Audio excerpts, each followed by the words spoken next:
think the fear is uncertainty. I think that's the reason why there is a billion-dollar industry now teaching people how to become more present. And the irony is if we would have been able to live in the present 100,000 years ago in the savannas of Africa, we would have gotten eaten by the lion that we didn't see coming. Living in the present is not evolutionarily advantageous. You know what's advantageous is the fact that we can imagine future scenarios.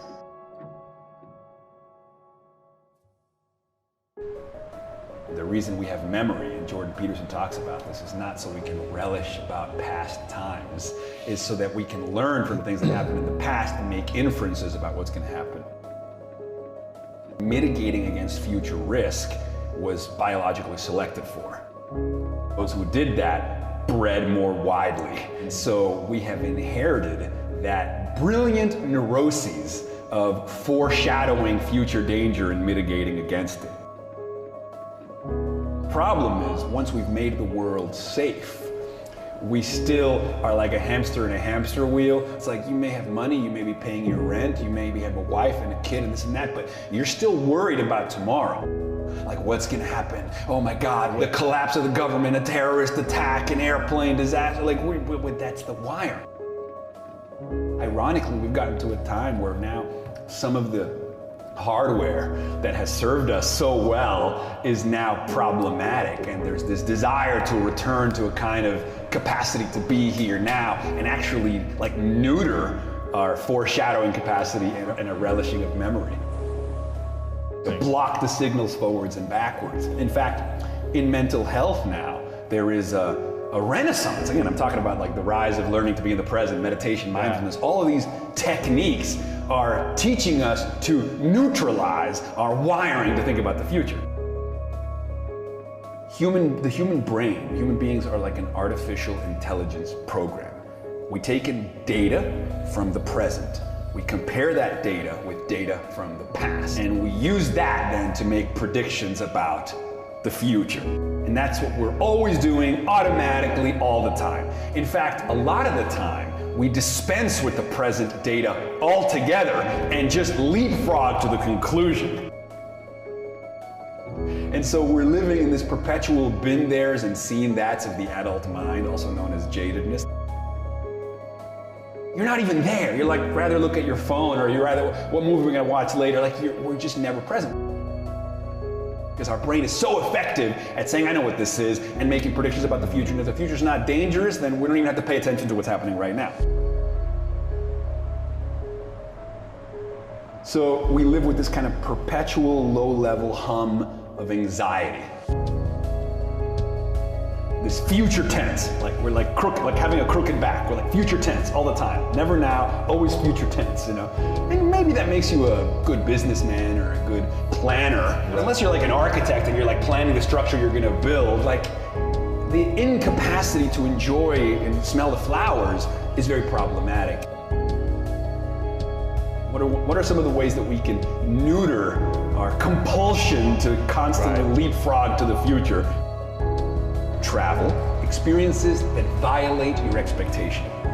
Art, what these things do is they block all signals forwards and backwards.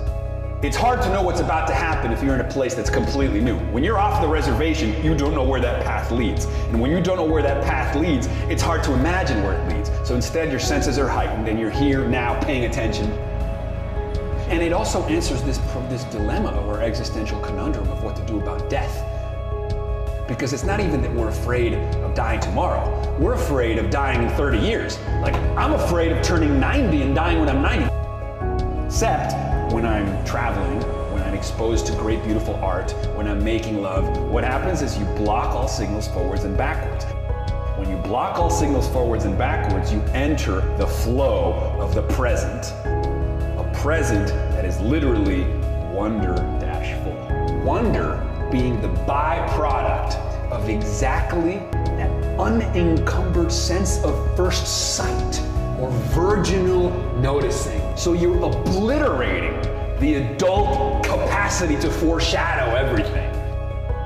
and you are returning to a more virginal state of heightened appreciation for what's unfolding in real time. And that seems to be the answer to our ills, because when we have those experiences, we have awe. And awe is an experience of such perceptual expansion in the moment that all your mental models about what this is are fucking obliterated. Oh, now I know what a glacier looks like.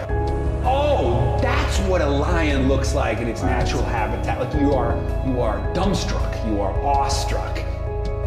Even though these are transitory experiences, they leave afterglows. That's why when people take magic mushrooms and have a mystical experience, when they go to the Grand Canyon or they see their child be born, they're left with this afterglow for weeks, months, sometimes even years afterwards of increased well-being, increased creativity, and increased compassion for other people. Perhaps the answer to the existential agitation of what to do with ourselves in the face of death is simply to stop and smell the roses, to learn to steward the contents of consciousness to the here and now.